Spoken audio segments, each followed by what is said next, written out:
This one and this one, and I had one inside my finger.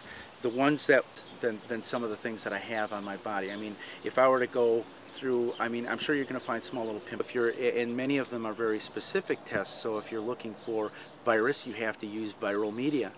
And so if you choose not to look for a particular test, you're not going to find it. So that's one of the dilemmas in medicine, is sometimes you've got to be looking for it to diagnose it. Now, was the infected area as large as it is now, or is that that's actually a little smaller. Okay, that's a little smaller. Yeah, what I had before was quite a bit worse than that. I mean, you were concerned you might lose your thumb. Yes, because it was progressing time. They were very tentative in opening it up or biopsying it because they did not, you know, similar to a spider, it wasn't until basically it got to a point where my concern was high, my doctor's concern was high, and we thought, you know, we better use this as a way to sample and see what's going on here.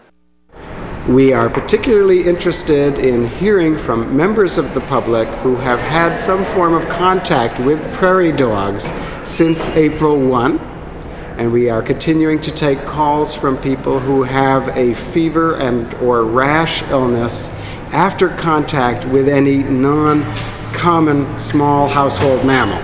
We're talking about anything that isn't your cat pet or cat dog, particularly if that animal were sick.